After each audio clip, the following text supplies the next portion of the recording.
Good morning, myself Dr. Rekha Salvi. Today my topic is chromosome. Chromosome क्या होते हैं तथा इसका स्ट्रक्चर क्या होता है, आज हम इस टॉपिक में पढ़ेंगे। Chromosome in the nucleus of each cell the DNA molecule is packed into thread like structure called chromosome. Each chromosome is made up of DNA and tightly coiled many times around protein called histone that support its structure. प्रत्येक कोशिका के अंदर एक nucleus present होता है तथा इस nucleus में एक DNA molecule thread like structure में पैक्ड रहता है, जिसको हम क्रोमोसोम कहते हैं. प्रत्येक क्रोमोसोम मुख्यतया डीएनए तथा हिस्टोन प्रोटीन का बना हुआ होता है तथा डीएनए को हिस्टोन प्रोटीन चारों तरफ से बांधे रहता है. अतः हम कह सकते हैं कि क्रोमोसोम मेनली डीएनए एवं हिस्टोन प्रोटीन का बना हुआ होता है. कोशिका विभाजन के दौरान क्रोमेटिन पदार्थ संघनित होकर क्रोमोसोम बनाता है. अतः क्रोमोसोम क्रोमेटिन का अत्यधिक संघनित रूप होता है एवं इंटरफेस अवस्था के दौरान क्रोमोसोम डिसअपीयर हो जाते हैं. जब सेल डिवीजन हो रहा होता है तो क्रोमेटिन पदार्थ हाईली कंडेंस होकर क्रोमोसोम का निर्माण करते हैं. अर्थात हम कह सकते हैं क्रोमोसोम क्रोमेटिन की हाईली कंडेंस फॉर्म होती है एवं इंटरफेस अवस्था के दौरान क्रोमोसोम फिर से डिसअपीयर हो जाते हैं. Chromosome were first describe by Strasburger and term chromosome was first used by Waldeyer in 1888. गुणसूत्र की खोज का श्रेय स्ट्रासबर्गर को जाता है, लेकिन क्रोमोसोम शब्द का सबसे पहले यूज वेल्डेयर नामक साइंटिस्ट ने किया था. इस तरह से हम कह सकते हैं कि chromosome highly condense form of chromatin होते हैं तथा क्रोमोसोम की खोज स्ट्रासबर्गर ने की और इस शब्द का प्रयोग सबसे पहले वेल्डेयर साइंटिस्ट ने किया था. सामान्यतः देखा जाता है पादपों में गुणसूत्र जंतु के गुणसूत्र की अपेक्षा बड़े होते हैं, परंतु गुणसूत्र की संख्या पादपों की अपेक्षा जंतुओं में अधिक होती है. यानी कि हम कह सकते हैं कि पादपों में नंबर्स ऑफ क्रोमोसोम ज़्यादा होते हैं प्लांट्स की तुलना में.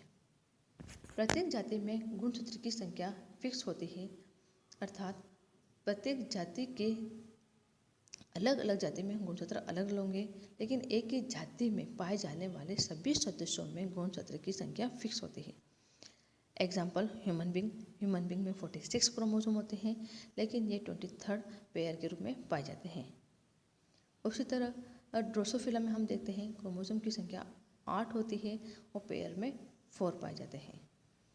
मनुष्य की जो सेल होती है उसमें डीएनए लगभग 2 मीटर लंबा डीएनए पाया जाता है, जो 46 क्रोमोसोम में बिखरा हुआ होता है. यानी कि उन 2.2 क्रोमोसोम जो होता है वो 46 या 23 क्रोमोसोम के रूप में बिखरा रहता है. Structure of chromosome. जब हम क्रोमोसोम की संरचना की बात करते हैं तो क्रोमोसोम की संरचना का अध्ययन मेटाफेज अवस्था में किया जाता है. कोशिका विभाजन की मेटाफेज अवस्था में किया जाता है, क्योंकि इस अवस्था में गुणसूत्र क्रोमेटिन के अत्यधिक संघनित हो जाने से छोटे व मोटे हो जाते हैं. अर्थात इस अवस्था में क्रोमोसोम हाईली कंडेंस हो जाते हैं तथा वो छोटे तथा स्पष्ट रूप से दिखाई देते हैं. In eukaryotic of chromosome are multiple large linear and present in the nucleus of the cell. Eukaryotic में जो क्रोमोसोम पाया जाता है वो केंद्र के अंदर होता है, जो काफ़ी बड़ा और रेखीय होता है. क्रोमोसोम की संरचना में हम pellicle, matrix, chromatids, centromere, secondary construction, telomeres region आदि स्ट्रक्चर इंक्लूड करेंगे. सबसे पहले हम पेलिकल देखते हैं. पेलिकल क्या होता है? Pellicle it is the outer envelope around the substance of chromosome. It is a very thin and form of A chromatin substance. Pellicle यह सबसे आउटर लेयर होती है, बाह्यतम आवरण होता है, जो कि बिल्कुल पतला होता है तथा प्रोटीन का बना हुआ होता है. Matrix it is the ground substance of chromosome which contain the chromonomata. It also form of non-genetic material. Matrix एक तरल आनुवांशिकी तथा गुणसूत्र का आधारी पदार्थ होता है तथा इसमें विभिन्न प्रकार के एंजाइम्स, खनिज, पानी तथा प्रोटीन होता है। क्रोमोसोम का स्ट्रक्चर शो हो रहा है। इस क्रोमोसोम के स्ट्रक्चर में हम देख रहे हैं पेलिकल होता है जो कि आउटर लेयर ऑफ क्रोमोसोम है, matrix ground substance of the chromosome है, सेंट्रोमियर प्रेजेंट है, सेकेंडरी कॉन्स्ट्रक्शन प्रेजेंट है, सैटेलाइट पार्ट प्रेजेंट है, प्राइमरी कॉन्स्ट्रक्शन जिसको हम सेंट्रोमियर भी कहते हैं, इसके चारों तरफ प्रोटीन की डिस्क प्रेजेंट है जो कि सेल डिवीजन के दौरान स्प्लिंटर फाइबर्स को अटैच करने का काम करता है। इस क्रोमोसोम में हम देख सकते हैं कि किस तरह से दो सिस्टर क्रोमेटिड्स हैं जो एक दूसरे से सेंट्रोमियर द्वारा जुड़े होते हैं। ये क्रोमोसोम मेटाफेज अवस्था में पाया जाने वाला क्रोमोसोम का स्ट्रक्चर है। Chromatids, a chromatids is one of two strand of a copied chromosome. Chromatids, they are joined together at their centromere are called sister chromatids. These chromatids are genetically identical. Chromatids are formed in the both the cellular division process of mitosis and meiosis. Chromatids metaphase अवस्था में प्रत्येक chromosome दो बेलनाकार संरचनाओं का बना होता है जिससे हम क्रोमेटिड्स कहते हैं। ये दोनों सिस्टर क्रोमेटिड्स एक दूसरे से सेंट्रोमियर द्वारा जुड़ी हुई होती है। अर्थात क्रोमोसोम एक क्रोमेटिड्स वाला भी हो सकता है और दो क्रोमेटिड्स वाला भी हो सकता है। जब दो क्रोमेटिड्स वाला क्रोमोसोम होगा जो एक दूसरे से सेंट्रोमियर द्वारा जुड़ा हुआ है, वो क्रोमेटिड्स मेटाफेज अवस्था में पाया जाता है। जबकि एक क्रोमेटिड्स वाला क्रोमोसोम एनाफेज या टेलोफेज अवस्था में पाया जाता है। कभी कभी ये देखा गया है कि क्रोमेटिड्स के ऊपर कुछ बिट्स लाइक संरचना पाई जाती है जिसको हम क्रोमोमियर कहते हैं। जैसे हम इस स्ट्रक्चर में हम देख रहे हैं कि दो सिस्टर क्रोमेटिड्स प्रेजेंट है जो एक दूसरे से सेंट्रोमियर से जुड़े होते हैं।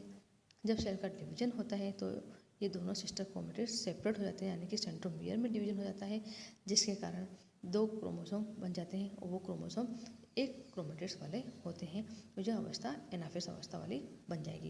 यानी कि ये डायग्राम जो शो हो रहा है दो सिस्टर क्रोमेटिड्स वाला जो हो रहा है ये मेटाफेज अवस्था का में पाए जाने वाला क्रोमोसोम है, लेकिन जब इसमें डिवीजन होकर ये दोनों सेपरेट हो जाएंगे तब सिंगल क्रोमेटिड्स वाला क्रोमोसोम का निर्माण होता है जो कि एनाफेज में पाए जाने वाला क्रोमोसोम कहलाएगा। Centromere, a small structure in the chromosome marked by the construction which is recognized as permanent structure in the chromosome is termed as the centromere. At this point, the two chromosomata are joined together. It is known as a centromere or kinetochore or primary construction. It divides the chromosome into two sections or arm. The short arm of the chromosome is labeled the P arm and long arm of the chromosome is labeled the Q arm. Thus, chromosomes are attached to splinter fiber at this region during cell division. Metaphase अवस्था में पाए जाने वाले जो chromosome होते हैं उसमें दो सिस्टर क्रोमेटिड्स पाए जाते हैं। एक क्रोमोसोम के दोनों क्रोमेटिड्स एक दूसरे से सेंट्रोमियर द्वारा जुड़े हुए होते हैं तथा इस सेंट्रोमियर को हम काइनेटोकोर या प्राइमरी कॉन्स्ट्रक्शन भी कहते हैं। इस बिंदु के ऊपर या इस सेंट्रोमियर पर एक प्रोटीन डिस्क प्रेजेंट होती है जिसको हम काइनेटोकोर कहते हैं। अतः ये काइनेटोकोर पर सेल डिवीजन के दौरान जो स्प्लिंटर फाइबर्स जो पाए जाते हैं जो बनते हैं वो संलग्न होते हैं। अर्थात हम कह सकते हैं स्प्लिंटर फाइबर का वास्तविक संलग्न स्तर जो होता है वो काइनेटोकोर होता है। अतः सेंट्रोमियर क्रोमोसोम को टू सेक्शन या टू आर्म्स में डिवाइड कर देता है, short arm and long arm. Short arm को हम पी आर्म में लेबल करते हैं तथा लॉन्ग आर्म को हम क्यू आर्म के रूप में लेबल करते हैं। सेकेंडरी कॉन्स्ट्रक्शन और nuclear organisations. The chromosome beside having the primary construction or the centromere possess secondary construction at any point of the chromosome. Therefore, chromosomes having secondary construction are called satellite chromosome or set chromosome. Nucleolus is always associated with the secondary construction of said chromosome. Therefore, secondary construction are also called nucleolus organizer region, or said chromosome are often referred to as nucleolus organizer chromosome. Secondary construction या द्वितीयक संकीर्णन। प्राथमिक संकीर्णन के अलावा कुछ chromosome में एक अन्य संकीर्णन भी पाया जाता है जिसे हम द्वितीयक संकीर्णन कहते हैं। द्वितीयक संकीर्णन को हम न्यूक्लियोलस ऑर्गेनाइजेशन रीजन भी कहते हैं, क्योंकि इस रीजन से न्यूक्लियोलस का निर्माण होता है तथा